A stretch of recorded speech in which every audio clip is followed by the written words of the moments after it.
स्मृतापि तरुणातपं करुणया हरन्ति नृणाम् अभङ्गुरदनुत्विषां वलयिताशतैर्विद्युतां कलिन्दगिरिनन्दिनी तटसुरद्रुमालम्बिनी मदीयमतिचुम्बिनी भवतु कापि कादम्बिनी।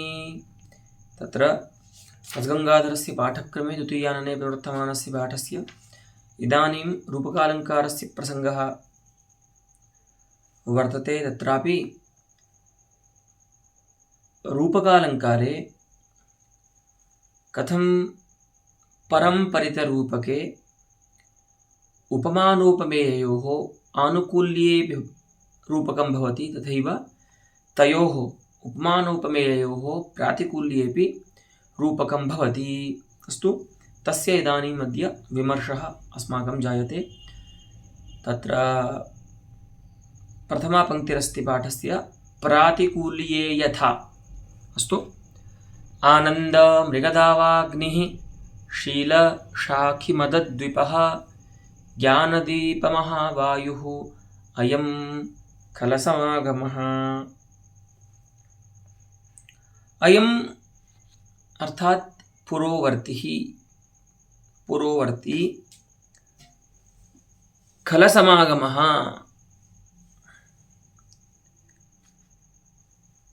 ये जो दुर्जनों का समुदाय है, दुर्जनों का समागम है, ये कैसा है तो उसके लिए बता रहे हैं कि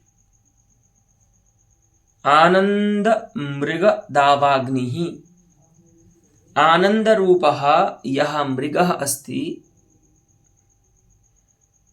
तस्य कृते अथवा तस्मै अयं दावाग्निः अस्ति, उसके लिए कैसा है, दावाग्नि के समान है। दावाग्नि माने जो बड़वानल होता है, वन में जो आग लगती है उसको दावाग्नि कहते हैं। ठीक है, तो आनंद रूपी मृग के लिए मानो ये जो दुर्जनों का जो समागम है, दुर्जनों का जो समुदाय है, वह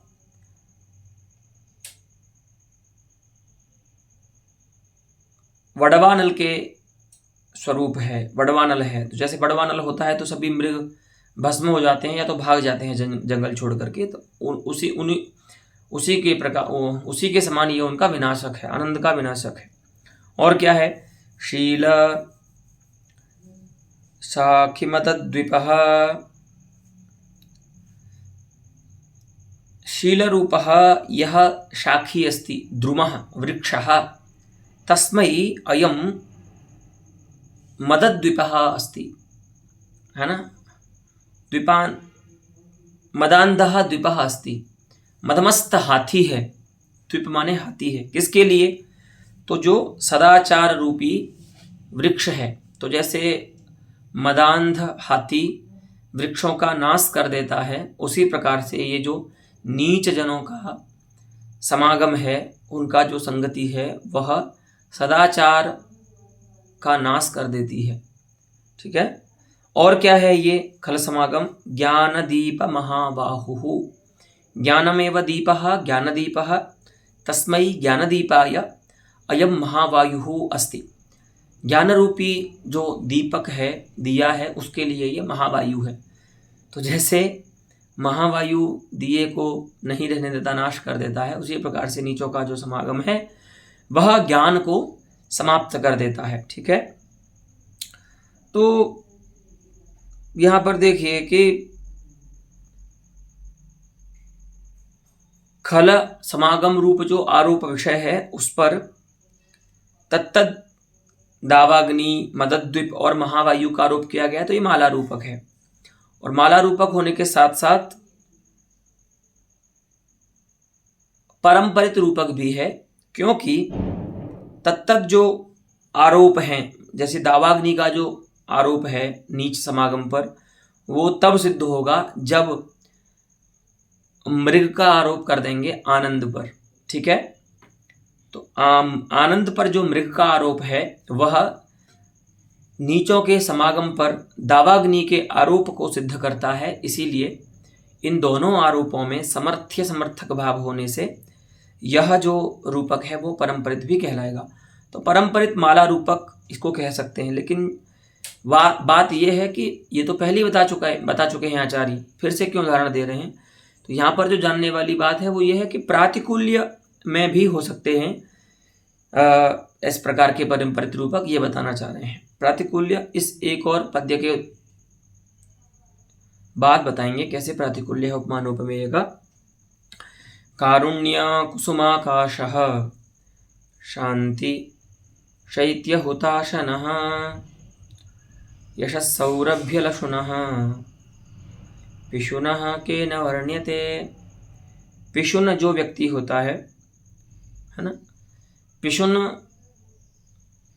शब्द का अर्थ होता है जो दूसरे के दोषों को या दूसरे की बातों को दूसरे से कहे। इसके लिए संस्कृत में शब्द आता है कर्णे जपः इत्यादि। तो पिशुन माने जो चुगली करता है ऐसे व्यक्ति को। तो ऐसा कह रहे हैं कि जो पिशुन व्यक्ति है सह केन वर्ण्यते, काकू है अर्थात केनापि न वर्ण्यते। पिशुन व्यक्ति जो होता है उसका कोई वर्णन नहीं करता, कोई उसका नाम नहीं लेता, सब उससे द्वेष करते हैं। क्यों, कैसा है वो, तो बता रहे हैं।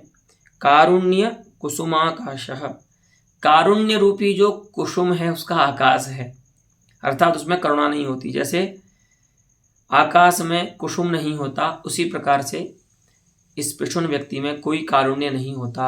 और क्या है, शांति शैत्य हुताशनः, शांति रूपस्य शैत्यस्य, शांति रूपी जो शैत्य है उसका हुतासन है, अर्थात वह्नि है। तो शैत्य का जैसे वह्नि नाशक होता है, उसी प्रकार से ये जो पिशुन व्यक्ति है वो भी शांति का नाश करने वाला है। ठीक है। यशः सौरभ्य लशुनः, यशोरूपम यत् सौरभ्यम यत् सौरभम यह सुगंधः तस्य अयम लशुनः अस्ति, उसके लिए लशुन है। तो आप जानते हैं कितनी भी आप सुगंधित द्रव्य लाके रख दीजिए, उसका सुगंध कितना भी तीव्र हो, लेकिन एक ऐसा पदार्थ होता है लशुन, अगर वो वहाँ पर आ गया तो सारे सौरभ का नाश कर देता है। तो यश रूपी जो सौरभ है उसका ये लशुन है। तो जैसे लशुन सौरभ का नाश करता है, उसी प्रकार से ये जो पिशुन व्यक्ति है यह किसी के भी यश को समाप्त कर सकता है।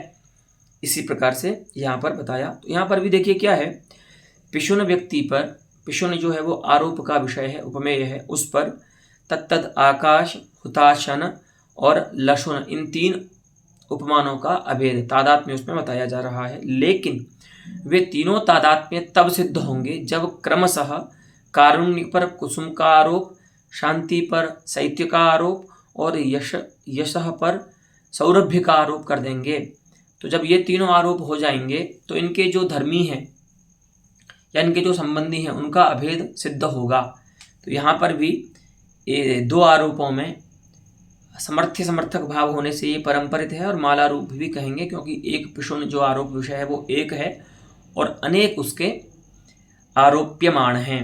तो मालारूप परंपरित रूपक ये हो गया। यहाँ पर भी देखने वाली बात ये है, एकत्र देखिए, एकत्र नाश्य नाशक भाव रूपम अपरत्र शून्य आत्यंतिक संसर्ग शून्यता रूपम प्रातिकूल्यम उपमानयोस्तथैव उपमेययोः। देखिए पहला जो पद्य है वहां पर परस्पर नाश्य नाशक भाव है। ठीक है। मृग और दावाग्नि रूप जो दो उपमान हैं, एक समर्थ्य रूपक का उपमान है दावाग्नि और एक समर्थक रूपक का उपमान है मृग। इन दोनों में क्या होता है, नाश्य नाशक भाव है। मृगः नाश्यः अस्ति, दावाग्निः नाशकः अस्ति।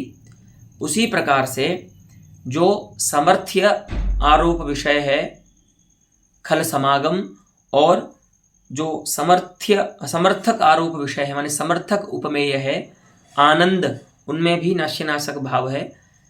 तो खल का समागम जो है, नीचों का समागम जो है वो नाशक है, और आनंद जो है वो नाश्य है, उसका नाश कर देते हैं नीचों का जो समागम है वो। उसी प्रकार से प्रत्येक में देखिए मदद्वीप जो है, मदांध जो हाथी है वह नाशक होता है, वृक्ष जो होते हैं बन के वो नाश्य हो जाते हैं। दोनों उपमान नाश्यनाशक भाव हो गया, और उसका जो उपमेय है उन दोनों में भी नाश्यनाशक भाव है, सदाचार और नीचों के समागम में। उसी प्रकार से जो तृतीय आरोप है वहाँ पर भी देखिए महावायु और दीप जो होते हैं उन दोनों में नाश्यनाशक भाव है। दीप जो होता है वह नाश्य वस्तु है, महावायु जो है वो नाशक वस्तु है। दोनों उपमान माने समर्थ्योपमानम समर्थकोपमानम उभयोः नाश्यनाशक भावः अस्ति, तथैव समर्थ्य समर्थकयोः आरोप विषययोरपि नाश्यनाशक भावः अस्ति। नीचोनां समागमः नाशकः अस्ति, ज्ञानम च नाश्यमस्ति। ठीक है, तो इस प्रकार से पहले उदाहरण में नाश्यनाशक भाव रूप प्रातिकूल्य है। प्रातिकूल्य भी कई प्रकार का हो सकता है ना, तो एक प्रातिकूल्य ऐसा है कि एक के होने पर दूसरे को नष्ट करता है वो। ठीक है, दूसरा प्रातिकूल्य है आत्यंतिक संसर्ग शून्यता रूपम, अत्यंताभाव रूप, कि वहां पर वो वस्तु होती ही नहीं है। ठीक है, तो वहां पर देखिए कारुण्य कुसुमाकाश, आकाश में कुसुम का अत्यंतिक अभाव है। ठीक है, आत्यंतिक संसर्ग शून्यता है, तो वो जो प्रातिकूल्य वो अलग प्रकार का प्रातिकूल्य, क्योंकि वहां पर ऐसा नहीं कि आकाश के होने से आकाश की सत्ता और कुसुम की सत्ता में नाश्यनाशक भाव, ऐसा नहीं है कि आकाश होगा तो कुसुम नहीं होगा, ऐसा नहीं। आकाश में कुसुम होता ही नहीं है किसी भी काल में, है ना। तो त्रिकाल प्रतियोगिक अत्यंता भाव है, तो त्रिकालानुयोगिक अत्यंता भाव है, इसीलिए क्या होगा, वो भी एक प्रकार का प्रातिकूल्य है। उसी प्रकार से जो समर्थ्य हैं प्रशुन और कारुण्य, उनमें भी अत्यंता भाव रूप प्रातिकूल्य है। शैत्य और हुताशन, यहाँ पर भी देखिए जहाँ वन्नी होगा वहाँ पर शैत्य होगा ही नहीं। ठीक है, तो इनमें भी क्या है, आत्यंतिक अभाव है। ये सौरभ्य और लसुन में भी इसी प्रकार से आत्यंतिक अभाव रूप ही प्रातिकूल्य है। इसीलिए एवं प्रातिकूल्यम कयोः उपमानयोः उपमेयोश्च। अब उपमानयोः ऐसा षष्ठी निर्देश क्यों कर रहे हैं द्विवचन का, क्योंकि आपको समर्थ्य रूपक में जो उपमान है और समर्थक रूपक में जो उपमान है उन दोनों के मध्य में देखना है। इसीलिए षष्ठी द्विवचनांत निर्देश यहाँ पर कर रहे हैं उपमान और उपमेय शब्द से आचार्य जगन्नाथ। ठीक है, अनुग्राह्य अनुग्राहक भाव पुनः आरोपयोः एवं विशिष्टः अविशिष्ट एवं। हाँ देखिए, अनुग्राह्य अनुग्राहक भाव तो सिद्ध ही है दोनों में। ठीक है, माने दोनों ही उदाहरणों में अविशिष्ट माने सामान्य रूप से रहता ही है, तो इसीलिए इसको हमने परंपरित रूपक कहा, क्योंकि एक आरोप जो है माने प्रातिकूल्य होने पर भी, उपमान उपमेय का प्रातिकूल्य होने पर भी इस प्रकार का रूपक जो होता है वह किसी दूसरे रूपक का, दूसरे आरोप का समर्थन करता ही है। ठीक है, तो इत्थम अत्र उपमानोपमेयोः प्रातिकूल्येपि परंपरित रूपकं भवति इति अनेन ग्रंथेन प्रत्यपादि। तथा और बताते हैं, देखिए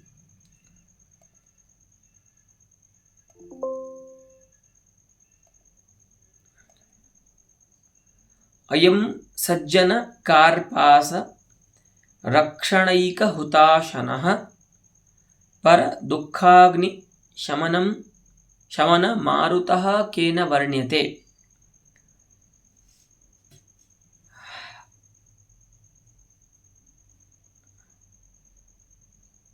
ये कैसा है, किसी व्यक्ति के लिए बोल रहे हैं। अयम सज्जन कार्पास रक्षणैक हुतासनः, सज्जन रूपी जो कार्पास है, कार्पास आप जानते हैं कॉटन को कहते हैं, तो सज्जन रूपी जो कार्पास है उस कार्पास का रक्षण में, तस्य रक्षणे अयम हुताशनः अस्ति। अब आप बताइए, रुई की रक्षा अग्नि कर सकती है क्या? तो यहाँ पर विपरीत लक्षणा है, मुख्यार्थवाद होने से विपरीत लक्षणा आएगी। तो विपरीत लक्षणा से रक्षण का अर्थ होगा नाशे।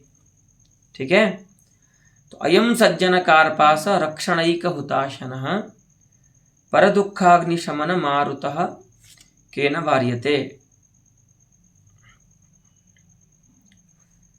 परदुःखस्य अग्नेः अर्थात पर दुःखरूपः यः अग्निः तस्य अग्नेः शमने अयम मारुतः।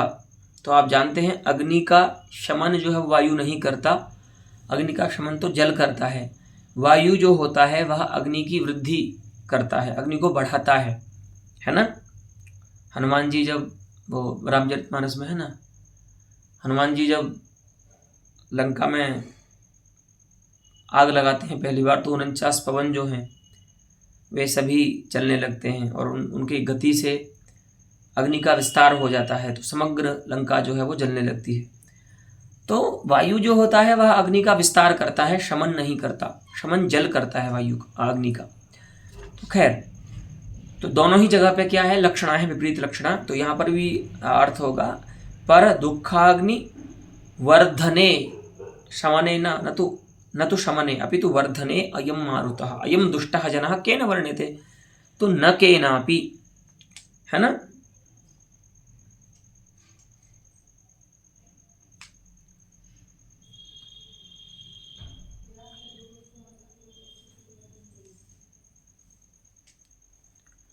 तो देखिए,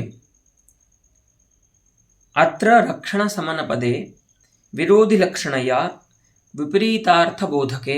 अब यहाँ पर भी क्या है समझने वाली बात, प्रायः वही उदाहरण है, यहाँ पर भी परंपरित माला रूपक ही होगा, क्योंकि यहाँ पर भी दो उपमान हैं उसके एक ही आरोप विषय के। लेकिन वे दोनों जो आरोप हैं, उन आरोपों को सिद्ध करने वाले दूसरे दो आरोप और हैं। एक तो सज्जन पर कार्पास का जो आरोप है, तो जैसे अग्नि कार्पास को नष्ट कर देता है, वैसे ही यह जो व्यक्ति है दुष्ट, वह सज्जनों को नष्ट कर देता है। और दूसरे के दुख पर अग्नि का जो आरोप है, वह भी आरोप इस दुष्ट पर वायु के आरोप का कारण है। तो ये जो सज्जन पर कार्पास का आरोप और पर दुख पर अग्नि का आरोप है, यह क्रम से उस दुष्ट पर अग्नि और वायु के आरोप का कारण बनते हैं, इसीलिए ये परंपरित रूपक है। और यहाँ पर माला रूपक भी इसको कहेंगे।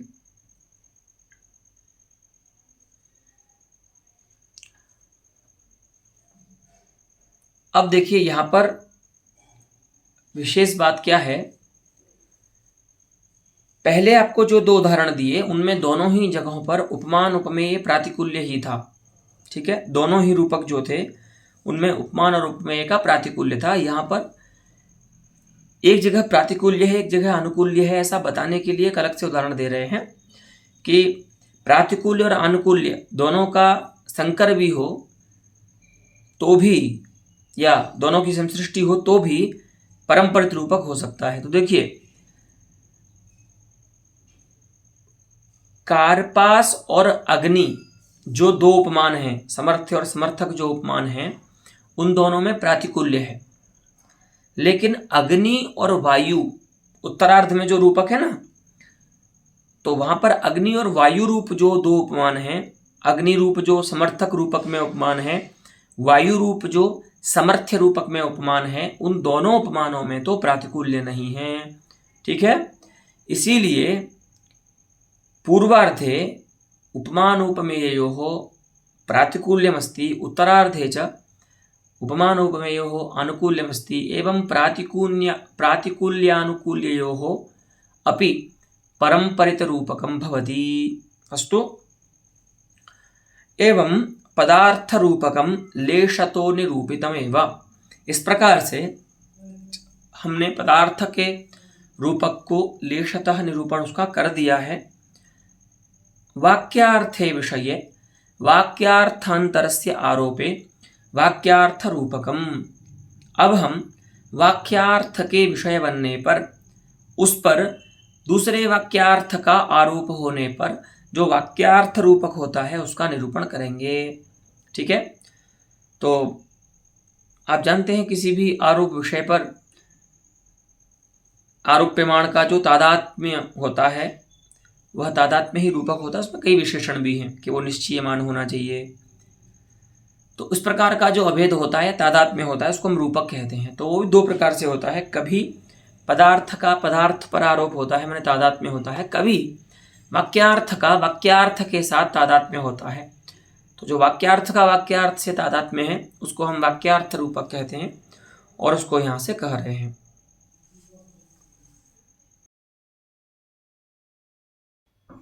तो जैसे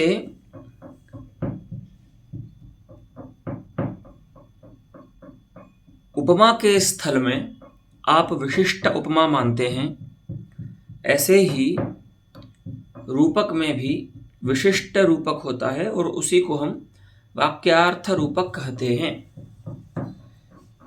वही कहते हैं यथा ही विशिष्टोपमायाम विशेषणानाम उपमानोपमेय भाव आर्थः।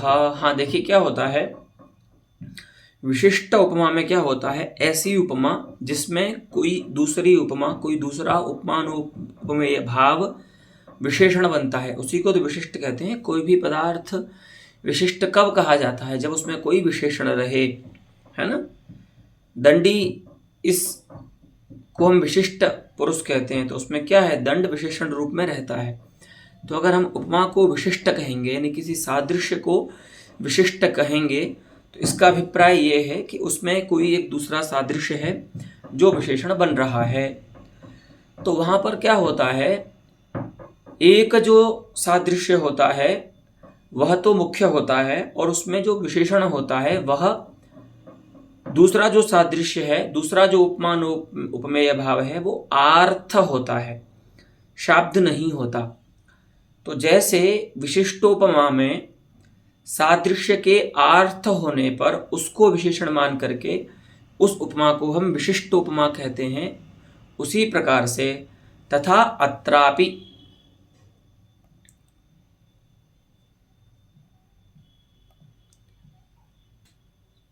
वाक्यार्थ घटकानां पदार्थानां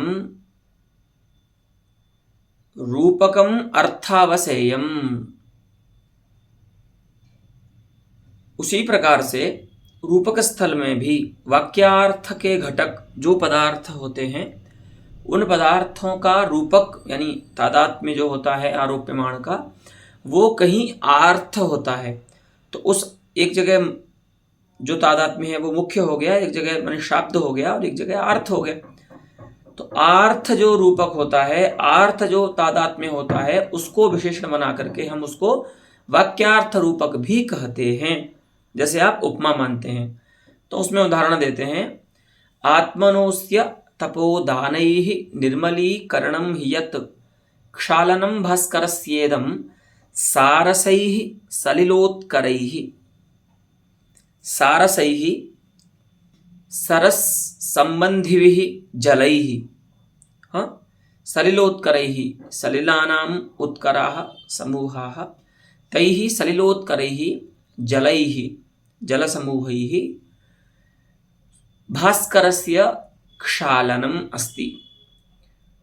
सूर्य का क्या है, धुलना है। जैसे कोई सूर्य को धुल रहा हो तो क्या है, ये तो आरोप प्रमाण हो गया उत्तरार्ध में। पूर्वार्ध में देखिए आरोप का विषय है आत्मनोस्य तपोदानैः निर्मलीकरणम।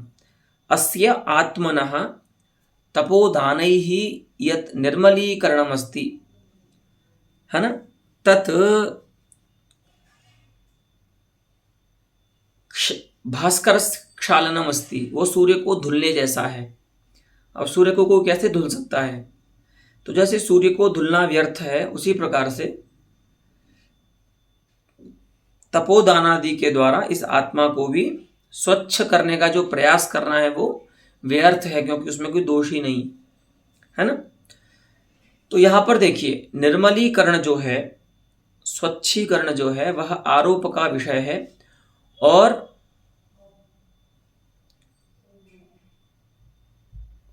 सूर्य का जो धुलना है वह सूर्यस्य क्षालनम अत्र आरोप्यमाणमस्ति, वो यहाँ पर आरोप्यमाण है, उपमान है। तो सूर्य के धुलने से अभेद किया जा रहा है आत्मा के निर्मलीकरण का, आत्मा को स्वच्छ करने का। माने दो क्रियाओं में एक तरह से आरोप्यमाण आरोप विषयता है, ठीक है। लेकिन एक और तादात्म्य है जो वहां पर आपको जानना है, वो क्या है? तो वो है सलिलोत्कर का तादात्म्य तपोदानादि के साथ। मैंने तपोदानादि में जल का जो, सरोवर के जल का जो तादात्म्य है वो आर्थ है, ठीक है। वही कह रहे हैं, देखिए, अत्र आत्मनि तपोदानेषु च आरोप विषय विशेषणतया बिंबभूतेषु। यहां पर क्या है, देखिए, अब ये तो आपको पता ही है कि जो उपमेय का विशेषण होता है उसको हम बिंब कहते हैं, उपमान का जो विशेषण होता है उसको हम प्रतिबिंब कहते हैं। तो यहां पर आत्मा में क्या है विशेषण? तो तपोदानादि है ना, उसकी जो निर्मलीकरण क्रिया है उसके करण है वे। तो आत्मनि तपोदानेषु किम भूतेषु? तो आरोप विषय विशेषणतया बिंब भूतेषु, आरोप विषय जो आत्मा है उसके जो बिंब भूत हैं, अर्थात उसके जो विशेषण हैं, ठीक है।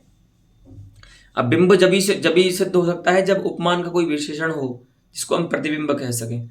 तो यहां पर ये जो आरोप विषय के जो विशेषण हैं वो बिंब हो जाएंगे, तपोदानादि, और भास्करस्य सलिलोत्करादीनां च विषयी विशेषणत्वेन प्रतिबिंबानां, हाँ, आरोप के जो विशेषण हैं, कौन? तो सलिलोत्करादि, उन सलिलोत्करादियों का रूपक गम्यमान होता है किनमें?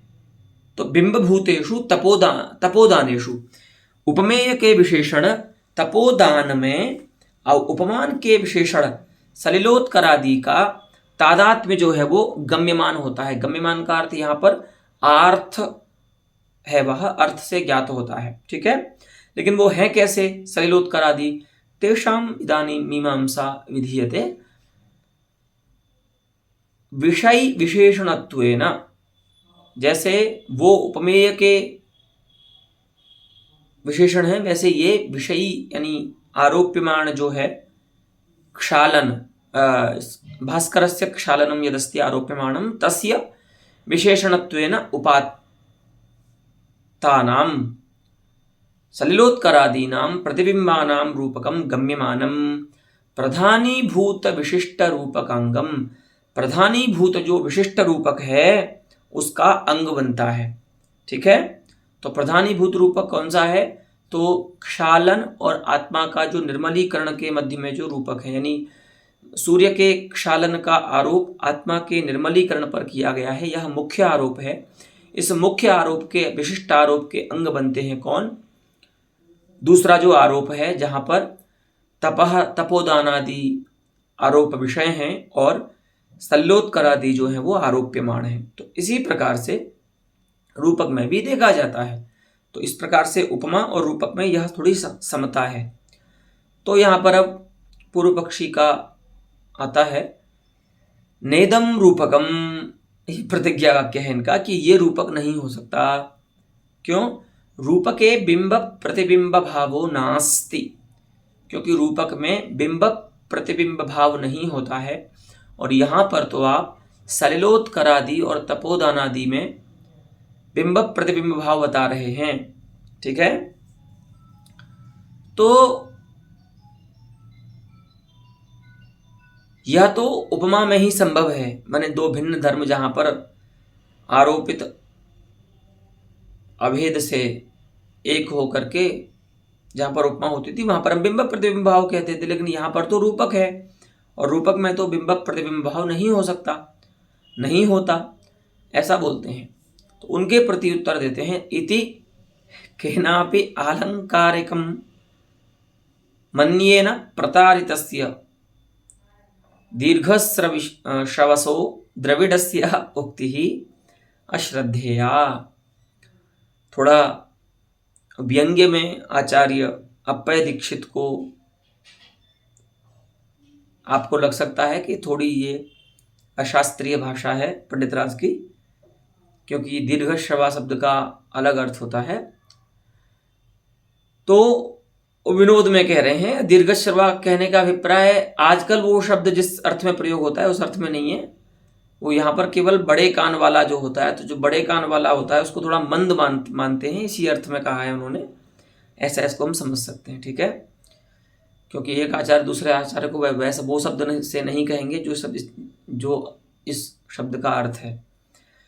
देखिए, तो ये इनके लिए कहते हैं कि ये किसी ऐसे आचार्य ने कहा है जो अपने को आलंकारिक मानता है और इसीलिए वो प्रताड़ित है, वो पीड़ित है उस बात से। और उस बड़े कान वाले दीर्घश्रवसः कस्यचित् द्रविडस्य, किसी द्रविड़ आचार्य की उक्ति है ये। तो अब ये द्रविड़ आचार्य, यहाँ पर ये आचार्य अप्पय दीक्षित का ही मत है, जो बिंब प्रतिबिंब भाव रूपक में नहीं मानते। तो उनके लिए कह रहे हैं कि कस्यचित् तादृशस्य उक्ति अस्ति अतः इयम् अश्रद्धेया, इसीलिए इसको ज़्यादा इस पर श्रद्धा नहीं करनी चाहिए। तो कहते हैं ययोहो इवादि शब्द प्रयोगे, क्यों अश्रद्धेया है उनकी उक्ति, तो उसमें अपना मत बता रहे हैं, अपनी युक्ति दे रहे हैं। ययो ही इवादि शब्द प्रयोगे उपमा तयोहो एकत्र अन्यारोपे रूपकमिति नियमात्। भैया, जिन दो के मध्य इवादि शब्द प्रयोग में एकत्र उपमा हो रही है, अगर इवादि शब्द का प्रयोग नहीं करेंगे तो उन्हीं दोनों के मध्य में रूपक भी होगा, ऐसा नियम है। ठीक है, तो आप ऐसा नहीं कह सकते कि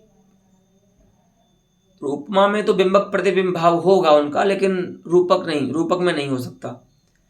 तो जिन दो के मध्य में उपमानोपमेय भाव है और उस उपमानोपमेय भाव के चलते इवादि शब्द के प्रयोग होने पर उन दोनों में आप उपमा मान रहे हैं, तो उन्हीं दोनों में अगर इवादि शब्द का प्रयोग नहीं हुआ है तो रूपक भी होगा, ऐसा नियम है। ठीक है, अब नियम भी बोले आपने अपने आप से बना लिया हो तो उसमें भी एक और उसकी मीमांसा करेंगे। देखिए, अत्र यदि रूपकम नांगी कुरुषे मैवांगी कुरु, अगर आपको इस स्थल में माने आत्मनोस्य तपोदानैः इत्यादि स्थल में आपको रूपक नहीं मानना है तो आप न माने। यदि नांगी कुरुषे चेत मांगी कुरु, तर्हि तत्रैव यथादि शब्द प्रयोगे उपमामपि, लेकिन वहीं पर फिर इवादि शब्द के प्रयोग में आप उपमा भी नहीं मान सकते। जैसे ही हमने उस पद्य में इवादि शब्द का प्रयोग किया तो आप तुरंत कहने लगोगे कि यहाँ पर तो बिंब प्रतिबिंब भावापन्न सादृश्य है, तो इसीलिए ये तो उपमा हो गई, ऐसा आप नहीं कह सकते। ठीक है, आप कोई दिक्कत नहीं, अगर आपको रूपक नहीं मानना है तो आप मत मानिए, लेकिन वहां पर आप फिर उपमा भी मत मानिए। ये तो कोई बात नहीं है कि आपको उपमा माननी है इवादि शब्द के प्रयोग में, लेकिन इवादि शब्द का प्रयोग के अभाव में रूपक नहीं मानना है। ठीक है, तो एवं इससे क्या होता है, देखिए बता रहे हैं, एक और उदाहरण दे रहे हैं इसी प्रकार का, जहां पर विशिष्ट उपमा है और वहां पर इव शब्द को हटा करके रूपक सिद्ध करेंगे। ठीक है, एवं त्वयि कोपो महीपाल सुधांशाविव पावकः, हे राजन, तुम में क्रोध ऐसा है जैसे सुधांशु में अग्नि। ठीक है, तो यहाँ पर अग्नि और राजा और चंद्र जो है वो उपमान है, और उसी प्रकार से अग्नि और कोप भी उपमान उपमेय भाव है उन दोनों में, ठीक है। राजा और चंद्र में भी क्या है, उपमान उपमेय भाव है। राजा उपमेय है, चंद्र उपमान है। और उधर पावक जो है वो वर्णी है, और पावक जो है वो उपमान है, और कोप जो है वो उपमेय है। यहाँ पर कहते हैं, देखिए, इत्यादौ स्वकल्पितेन विशिष्टेन धर्मिणा।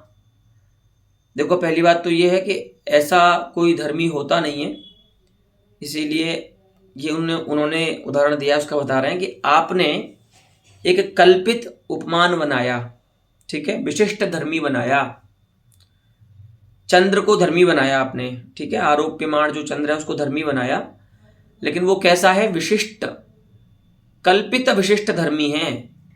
क्योंकि देखिए, चंद्र तो पदार्थ है, लेकिन चंद्र में अग्नि नहीं होती है। तो जो चंद्र माने वह्नि निरूपिताधिकरणता श्रय जो चंद्र है वो अप्रसिद्ध है, तो उसको आपने कल्पना की है। कहीं पर भी चंद्र जो है वो वह्नि का आश्रय नहीं बनता है, तो इसीलिए बोल रहे हैं स्वकल्पितेन विशिष्टेन धर्मिणा, अर्थात चंद्रेण।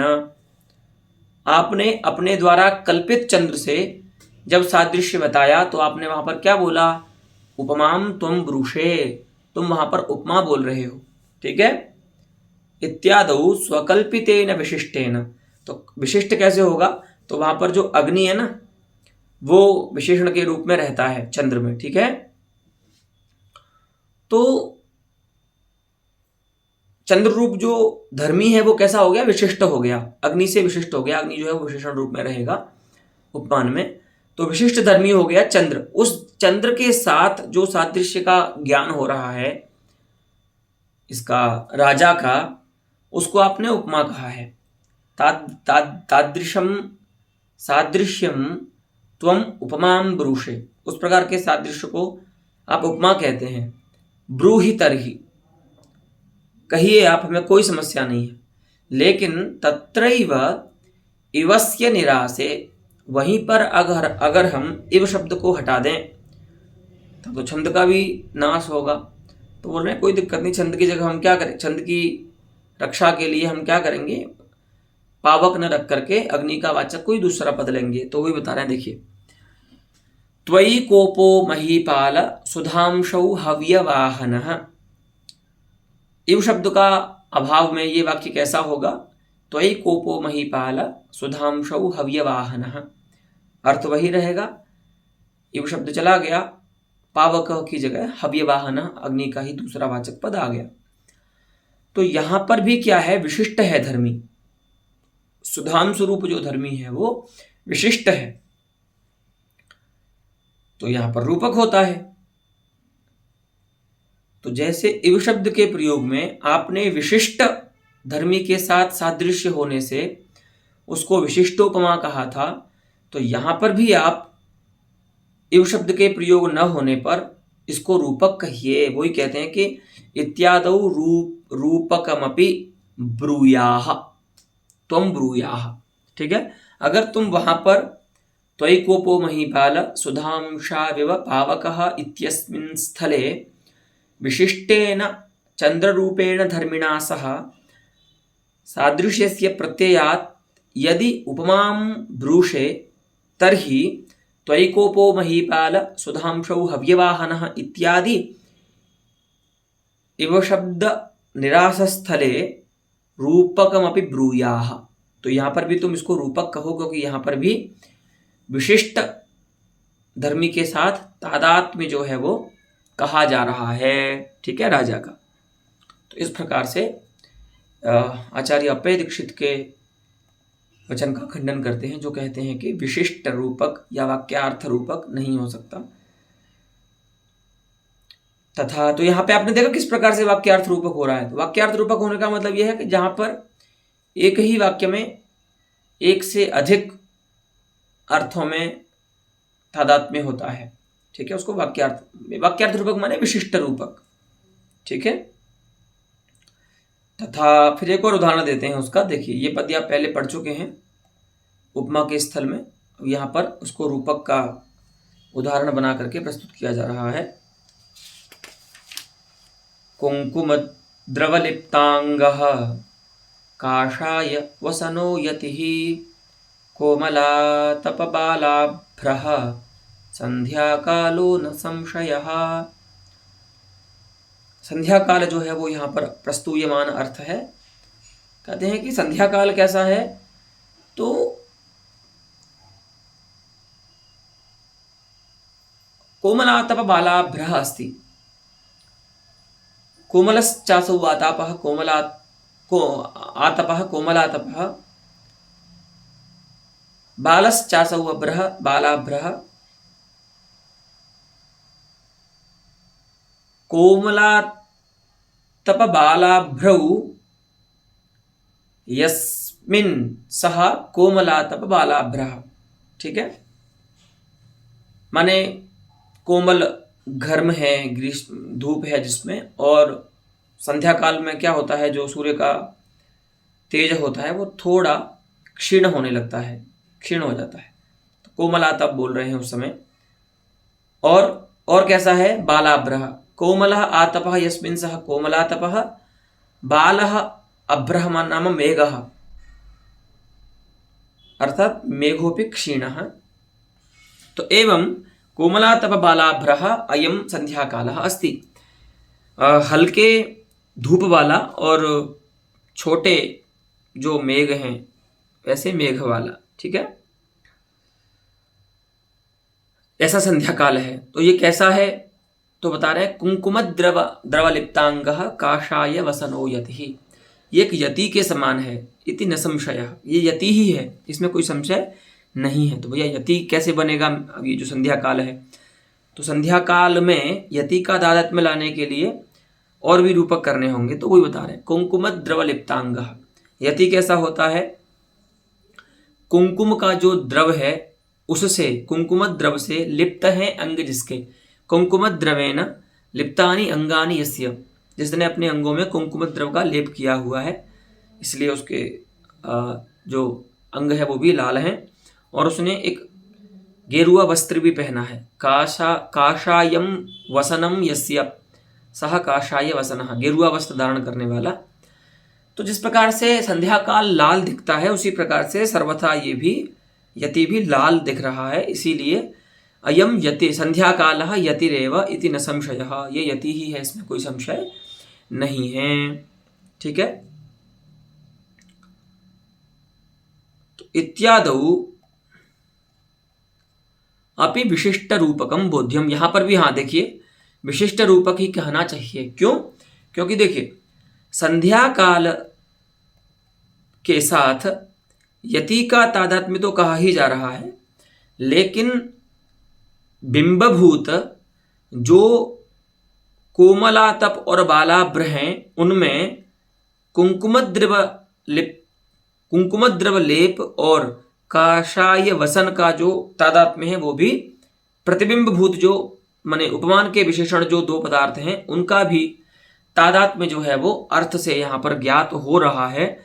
इसीलिए यह रूपक भी क्या हो जाएगा, विशिष्ट हो जाएगा। माने इसमें इस रूपक में भी एक रूपक जो है वो विशेषण के रूप में रहेगा, माने इसको सिद्ध करेगा। ठीक है, तो इत्यादावपि विशिष्ट रूपकम बोध्यम त्वयि कोप इत्यत्र विषयिणः स्वबुद्धिकल्पितत्वात् कल्पितम विशिष्ट रूपकम इह तु न तथा इति विशेषः। हाँ बोले आपने विशिष्ट रूपक के दो उदाहरण क्यों दिए हैं, तो कह रहे हैं कि पहले उदाहरण में जो विषयी था वो कवि की बुद्धि से कल्पित था, माने कवि प्रतिभा निष्पन्न था, और यहाँ पर जो रूपक है वो तो स्वतः संभवी है।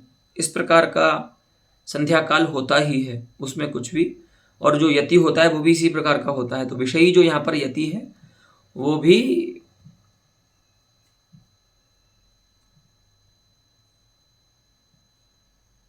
स्वतः संभवी है, उसी प्रकार का होता है। ठीक है,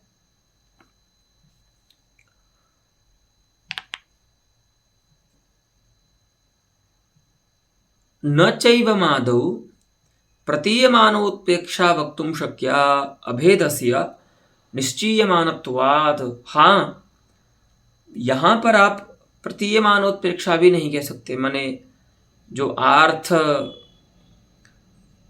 अभेद तादात्म्य जो आप कह रहे हैं, जिसको आर्थ गम्यमान जो तादात्म्य है उसको आप संभावना कह लीजिए, तो प्रतीयमानोत्प्रेक्षा कह लीजिए, तो कि नहीं, वो भी नहीं कह सकते, क्योंकि यहाँ पर जो अभेद है, आर्थ भी जो अभेद है वो निश्चयमान है, निश्चित हो रहा है, वो वहाँ पर भी संभावना नहीं है कि मानो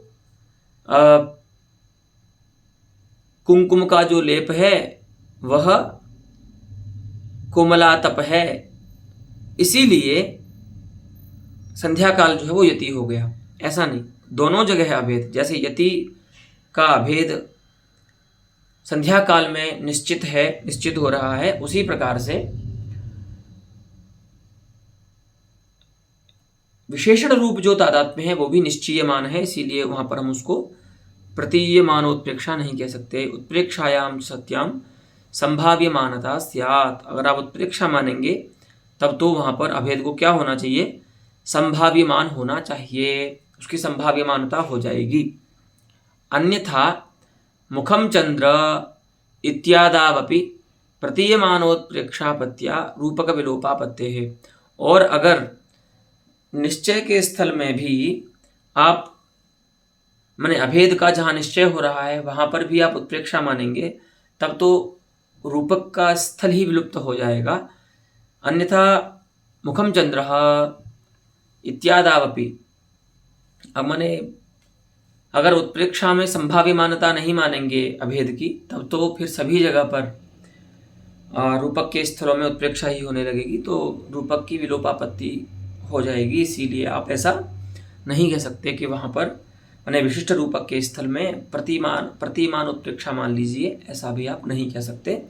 तो यह एक रूपक का एक नया भेद है जो आचार्य जगन्नाथ ने बताया कि जैसे उपमा विशिष्ट उपमा होती है बिंबक प्रतिबिंब भावापन्न समान धर्म के स्थल में, उसी प्रकार से रूपक में भी वाक्यार्थ के घटक कोई पदार्थ का तादात्म्य पदार्थ में अर्थावसेय होता है, अर्थ से गम्यमान होता है, तो ऐसे रूपक को हम विशिष्ट रूपक कहते हैं।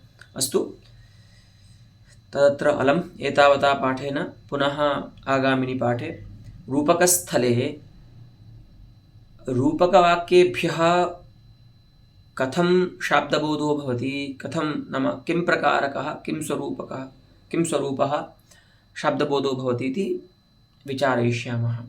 अस्तु।